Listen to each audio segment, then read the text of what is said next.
Shalom, shalom à tous. Alors aujourd'hui, on se retrouve pour une vidéo un peu différente sur les secrets et codes bibliques. C'est quelque chose de vraiment sympa à faire. C'est à la fois profond, à la fois ludique, à la fois ça nous reconnecte à la langue sainte d'Élohim, l'hébreu.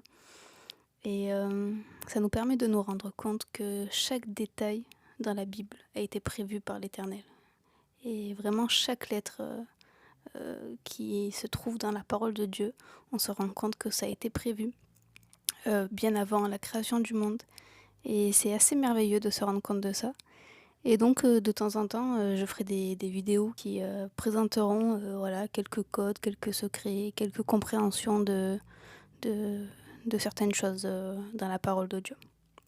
Donc j'espère que ça va vous plaire. C'est une vidéo qui normalement devrait plaire aux vrais enfants de Dieu, hein, qui s'intéressent profondément à sa parole, à sa langue, à l'ensemble de sa parole et pas seulement au Nouveau Testament. Et donc je pense que normalement ils devraient prendre plaisir à cette vidéo. Donc on va commencer de suite avec un premier code que j'ai trouvé. C'est dans le nom d'Israël. Donc Israël, Yud, le Sin. Ensuite, nous avons le Resh. Après, nous avons le Aleph.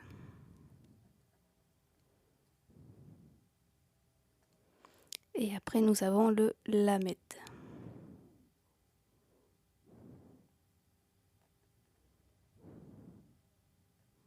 Voilà. Israël. Je vais mettre les voyelles. Hop, comme ça. Ceux qui savent lire l'hébreu pourront bien suivre. Yisraël. Voilà. J'essaye de penser, de vous faire la traduction en alphabet français et latin pour ceux qui peuvent pas lire l'hébreu. Donc là, nous avons Israël. Et on se rend compte de plusieurs choses dans ce nom d'Israël. Israël, je rappelle que c'est l'ensemble des enfants de Dieu. Donc ceux qui sont nés juifs, mais aussi ceux qui sont greffés à Israël par la foi et l'observation des commandements en Yeshua. Et on peut se rendre compte que dès le début du mot, puisque nous lisons de droite à gauche en hébreu, nous avons le Yud et le Sin.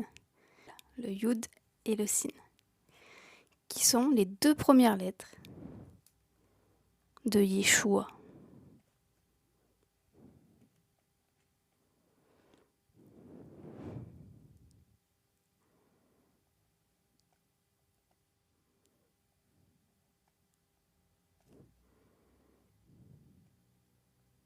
Voilà, donc là c'est écrit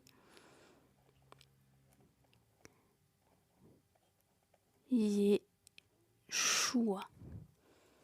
Et donc vous voyez, les deux premières lettres d'Israël sont les deux premières lettres de Yeshua. C'est magnifique, hein. Et attendez, c'est que le début, hein. Ensuite, j'essaye d'aller doucement pour que tout le monde puisse suivre, hein. Ensuite, nous avons Aleph et Lamed. Aleph et Lamed, c'est les deux premières lettres d'Elohim.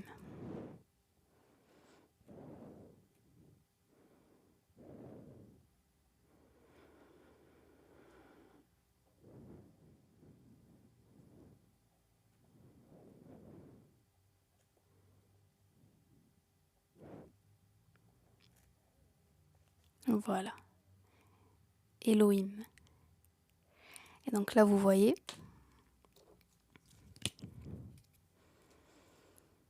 Aleph et Lamed, c'est bien les deux premières lettres d'Elohim. Ensuite, nous avons, au milieu, il nous reste le Resh qui se prononce Ra avec le Kamatz ici. Et Ra, il faut savoir qu'en hébreu,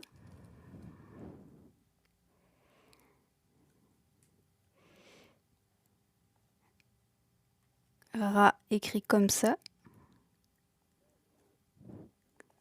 veut dire mal, mauvais.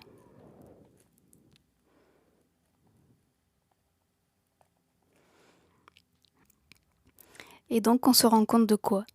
Quel est le code là-dedans? Quel est le message de Dieu?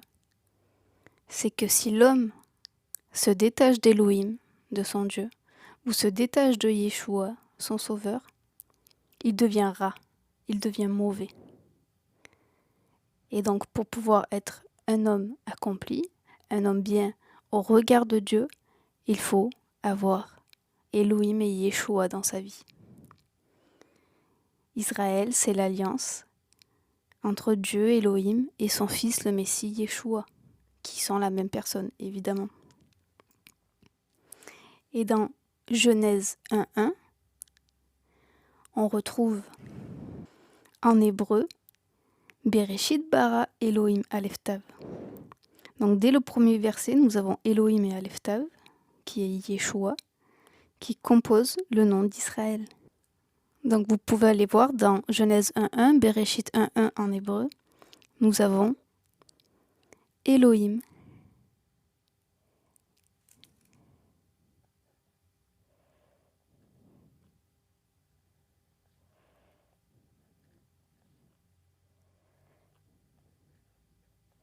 Suivi de Aleph Tav. Et donc, nous voyons que dans le premier verset de la parole de Dieu, nous avons Elohim Aleph Tav, donc Dieu et Yeshua, parce que Yeshua se fait appeler l'Aleph Tav. Et dans Israël, nous avons aussi Elohim et Yeshua l'Aleph Tav. Ensuite, dans Israël, nous avons aussi les voyelles qui sont ici. Donc là, nous avons ce qu'on appelle un Sheva, et ici nous avons ce qu'on appelle un Tséré. Donc les voyelles, elles ont été ajoutées après, mais nous savons que Dieu nous laisse des messages de partout. Il y a des messages qui peuvent venir de Dieu, même s'ils sont venus plus tard. Et on se rend compte que sous Yeshua, il y a 2 points, et sous Elohim, il y a 2 points aussi. Et qu'est-ce que ça représente, ces 2 points? Ça représente Juda et Éphraïm. Parce que, comme je vous l'ai dit tout à l'heure, Israël, ce n'est pas que le peuple juif. Nous, par la foi en Yeshua, nous sommes Éphraïm. La composition d'Israël, c'est l'ensemble de Juda et Éphraïm. Et nous voyons qu'Élohim porte bien ces 2 peuples et Yeshua porte bien ces 2 peuples. Comme un signe que nous sommes dans le cœur de Yeshua, dans le cœur d'Élohim. C'est merveilleux. Maintenant, je vais vous parler dans 1 Corinthiens 15.47, nous voyons le premier homme venant de terre argileuse.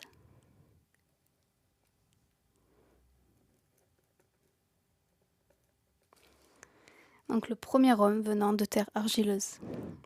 Donc Dieu, du coup, nous a formés à partir de l'argile. C'est ce que nous dit la parole. C'est le mot chouakos en grec qui veut dire terre argileuse. On sait aussi que pour modeler l'argile, il faut beaucoup d'eau. Si l'argile est sèche, ça ne fonctionne pas. Donc, il faut beaucoup d'eau pour pouvoir modeler l'argile et pour pouvoir en faire ce qu'on veut, par exemple un pot.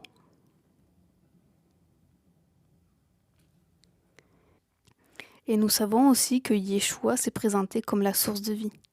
Dans Jean 7.37, qui dit « Si quelqu'un a soif, qu'il vienne à moi et qu'il boive. Celui qui croira en moi, des fleuves d'eau vie couleront de son sein. » Donc nous savons que l'eau, c'est Yeshua dans la parole. Et ce qui se passe, du coup, c'est que Quand nous nous approchons de Yeshua, le Sauveur, la Torah incarnée, alors son eau vit en nous et Dieu peut nous modeler comme un potier et nous donner ce fameux cœur de chair qu'on peut lire dans Ézéchiel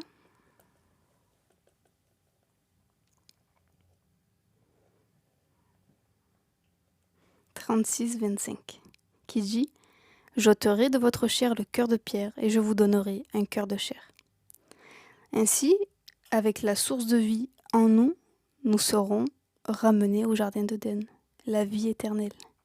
Si nous nous rebellons contre Dieu, nous refusons la source de vie de Yeshua, la Torah incarnée, notre argile devient sèche, notre cœur devient dur comme de la pierre, et cet assèchement, loin de Dieu, nous amène à la mort, à l'état de poussière, au moment où Dieu n'avait pas encore insufflé la vie dans notre corps. Donc voilà pourquoi il est important le fait que nous soyons constitués d'argile, parce que Dieu est un potier qui nous forme à l'image d'un potier comme il le désire, un beau vase sanctifié,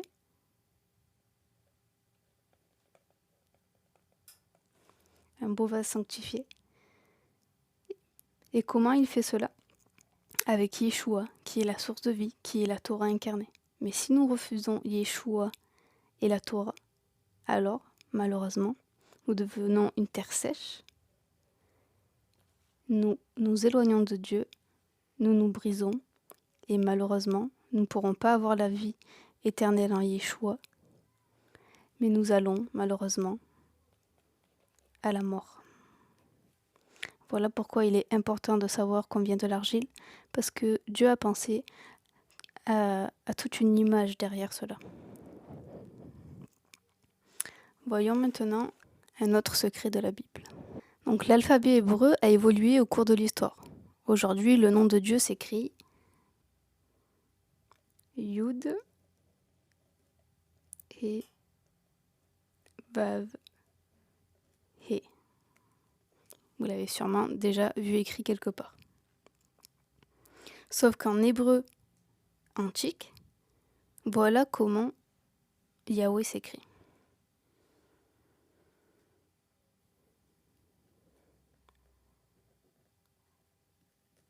Yud,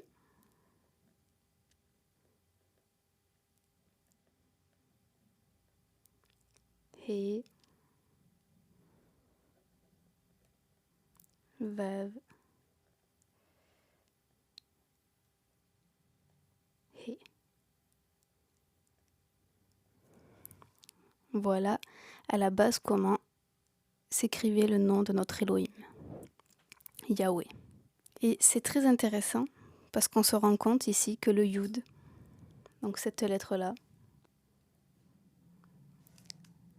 le Yud ici représente une racine d'un arbre, d'un olivier. Ici, le He, il représente Judas, un personnage qui est en train de louer Elohim et qui vient de cette racine de l'olivier.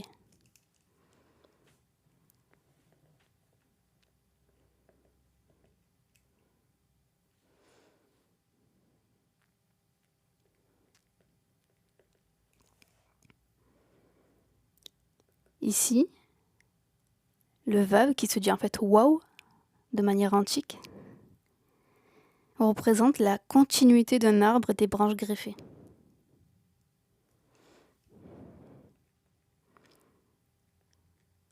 Branches greffées. D'accord ?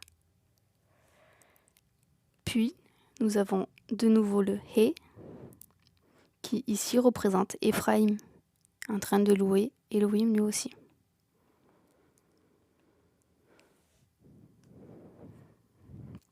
Donc nous avons dans le nom de Dieu, et c'est quand même merveilleux, son plan parfait pour l'humanité, de réunir ses enfants naturels, les Hébreux, qui sont l'olivier franc, la racine, et les nations converties qui ont été greffées sur l'olivier, sur la racine.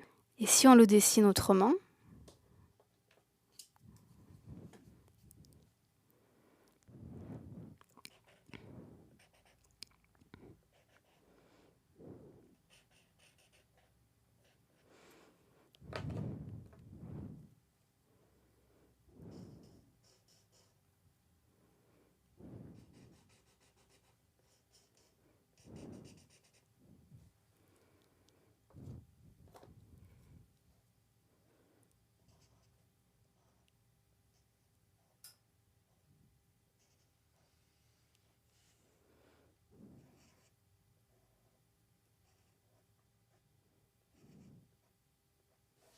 voilà. Nous avons donc la racine de l'olivier ici, avec les Hébreux. Ici, nous avons les branches greffées, avec Éphraïm. Et donc nous avons ici, justement, Juda et Éphraïm en train de louer Dieu. Et nous retrouvons ça dans Romains 11, 24, qui dit « Toi, tu es la branche d'origine d'un olivier sauvage que Dieu a coupé et greffé, contrairement à l'usage traditionnel sur un olivier cultivé. » Donc en fait, Romains 11 nous parle exactement du secret, du code que l'on retrouve dans le nom de Yahweh en hébreu antique. Maintenant, je vais vous parler d'Ésaïe 45, 12, où il est écrit « C'est moi qui ai fait la terre et qui sur elle a créé l'homme. » Et le mot créer en hébreu c'est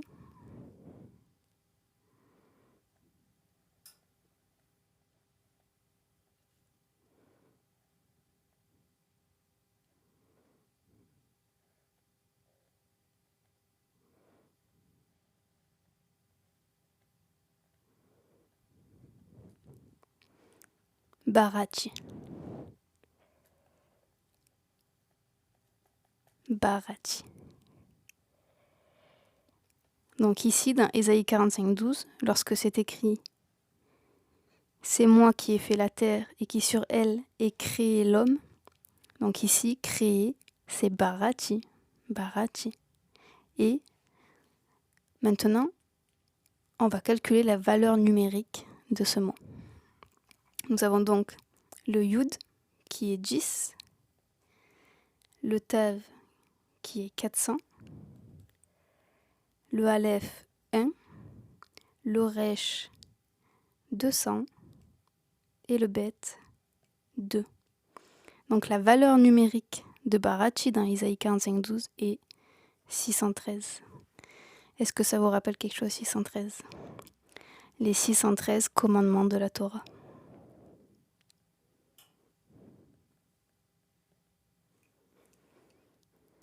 Donc, nous voyons dans le mot créé, dans Isaïe 45, 12, la valeur numérique est 613 qui nous rappelle les 613 commandements de la Torah de Dieu.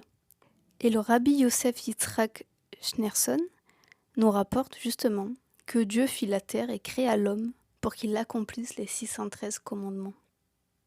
En fait, nous avons été créés pour ça. Donc dire que la loi était abolie, c'est aller à l'encontre de la création de Dieu finalement. Ensuite, il y a quelque chose dont je me suis rendu compte.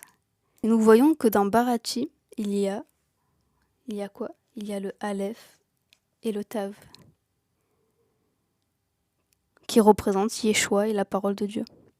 Parce que nous savons que Yeshua, dans Révélation 1.8, il s'est présenté comment ? Il a dit « Je suis l'Aleph et le Tav ». Donc Yeshua, dans Révélation 1.8, s'est présenté comme l'Aleph et le Tav. Et nous avons vu tout à l'heure que dans Bereshit 1.1, il est dit au commencement Dieu créa la terre, qui se dit en hébreu Bereshit bara Elohim Aleph Tav. Et donc, nous savons aussi que dans Bereshit 1.1, nous avons l'Aleph Tav. Donc,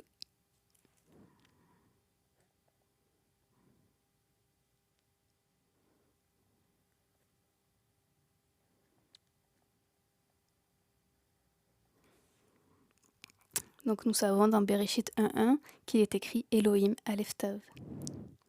Elohim Aleph Tav représente le tout de Dieu.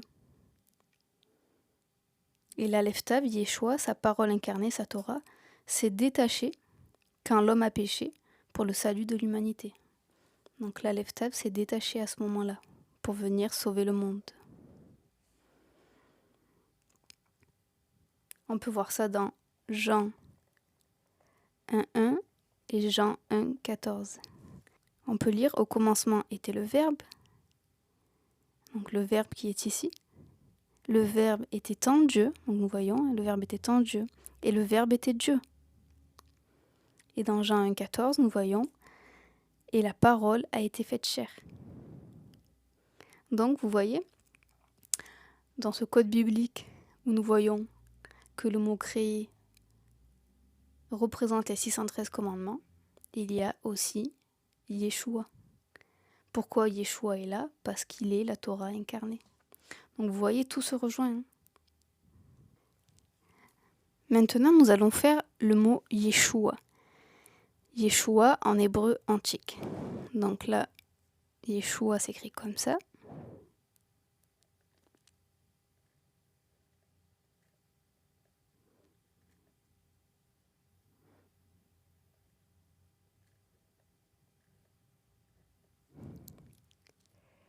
Donc aujourd'hui, Yeshua s'écrit comme ça.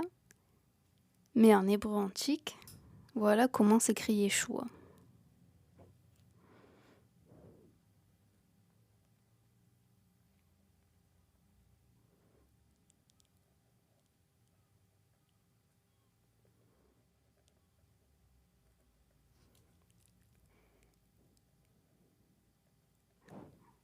Voilà, Yeshua en hébreu antique s'écrit comme ça. Et donc, nous voyons, nous avons vu tout à l'heure, ici, la racine de l'olivier cultivé.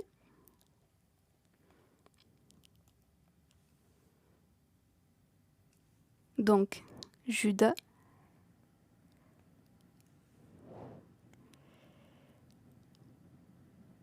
Ici, nous avons vu tout à l'heure, c'est les branches greffées, l'olivier sauvage greffé à la racine, les nations greffées, Éphraïm. Ok. Ici, en fait, nous voyons ce symbole qui peut être... nous voyons ce symbole qui peut être interprété de différentes manières. Et le fait qu'il y ait 3 branches, c'est assez significatif quand même.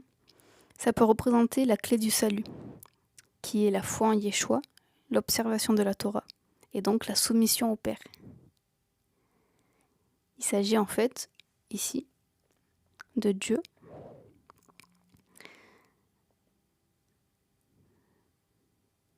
de sa parole, la Torah,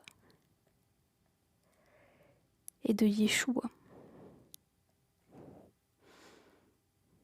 Les 3 piliers qu'on doit avoir dans notre vie. L'œil, ici, représente l'œil qui doit être ouvert pour voir la vérité. Le plan complet de Dieu, Yeshua plus Torah. Et d'ailleurs, nous savons que les Juifs appellent Yeshua, non pas Yeshua, mais ils l'appellent Yeshou. Yeshou, ils ne mettent pas le A. Et nous savons que spirituellement, c'est très fort, parce que les Juifs ne reconnaissent pas Yeshua comme leur Messie. Leurs yeux sont voilés, fermés, et le jour où leurs yeux vont s'ouvrir, à ce moment-là, ils rajouteront le A. Et ils auront enfin la connaissance que Yeshua est leur Messie. ce code biblique, qu'est-ce qu'il veut dire?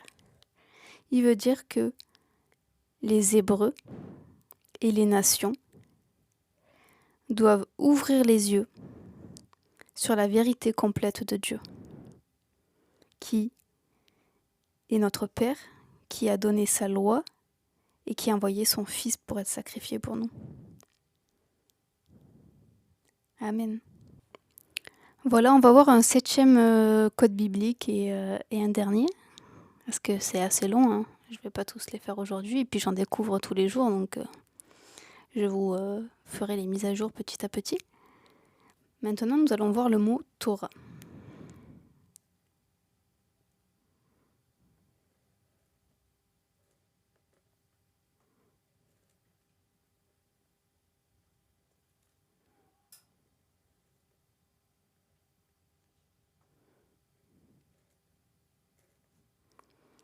Donc nous avons le Tav, le Waw, le Resh et le He.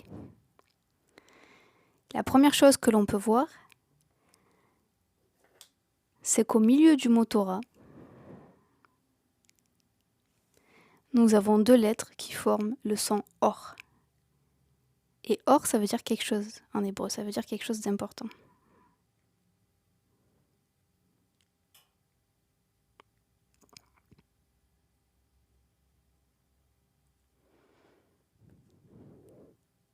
Or, en hébreu,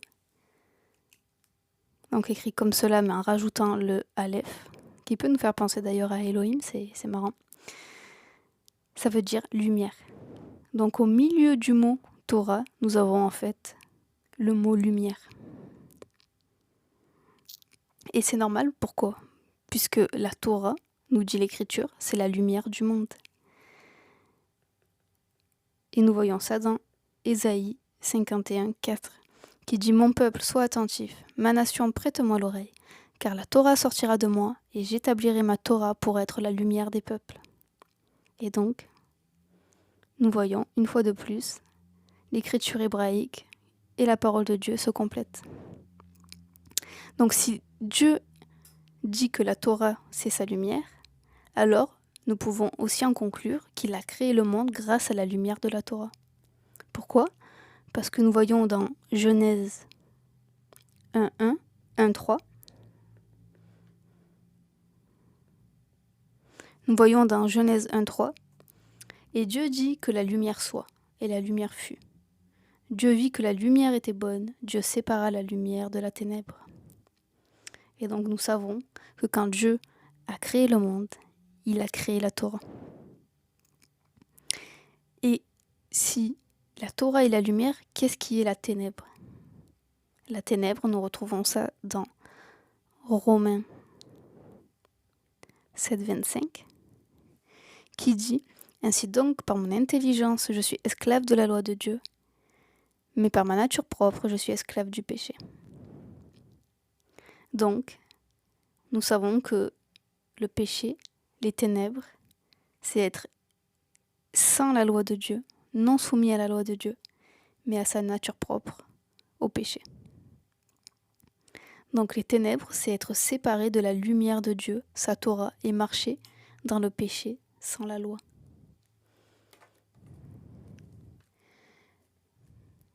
Marcher.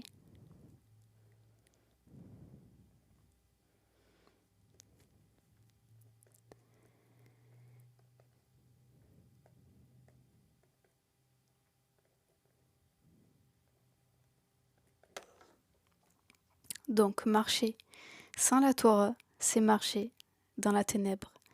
Voilà ce que nous révèle ce merveilleux code sur la Torah. Mais ce n'est pas fini, parce que c'est vraiment un mot rempli de secrets, la Torah. Je me suis rendu compte d'autre chose, c'est que le Tav, en hébreu ancien, donc cette lettre-là, en hébreu ancien, c'est une croix. Oui, une croix. Le He, donc cette lettre-là, en hébreu ancien, on l'a vu tout à l'heure,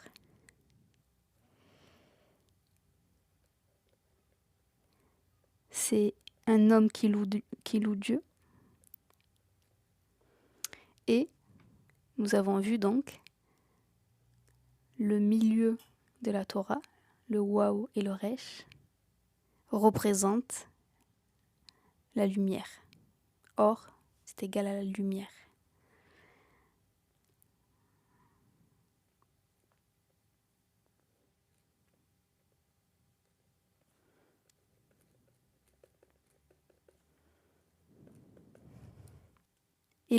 Et donc, maintenant que nous savons ça, nous pouvons voir que la croix, le Tav, représente le sacrifice de Yeshua à la croix. Donc vous voyez, hein, tout était écrit, tout était planifié dans la tête de Dieu, c'est incroyable. Le He représente le peuple louant Elohim. Le Or représente la lumière, ce qui nous donne cette compréhension. Celui qui accepte le sacrifice de Yeshua et observe la Torah, la lumière, devient un enfant d'Elohim véritable, qu'il adore en esprit et en vérité. Je vais vous donner un dernier point sur ce mot Torah. Si on prend le mot Torah et le mot lumière, donc je vais l'écrire en dessous.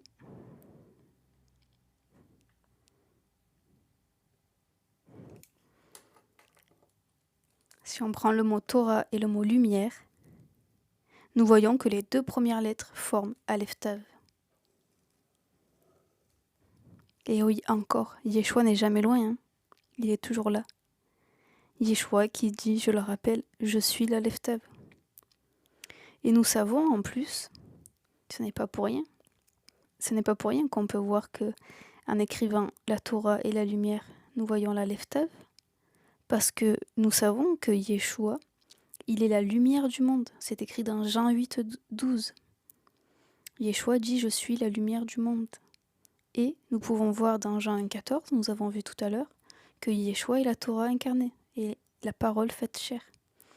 Donc c'est normal que lorsqu'on écrit Torah et lumière, nous avons Yeshua l'Aleph Tav, qui est la parole faite chair, et qui est la lumière du monde. Voilà. J'espère que ça vous a passionné autant que ça me passionne, parce que nous sommes aussi des passionnés, des amoureux de Dieu et de Yeshua. Donc voilà, si ça vous plaît, je ferai d'autres vidéos comme celle-ci. Soyez bénis, prenez soin de vous et de vos proches, et puis je vous dis à une prochaine vidéo. Shalom.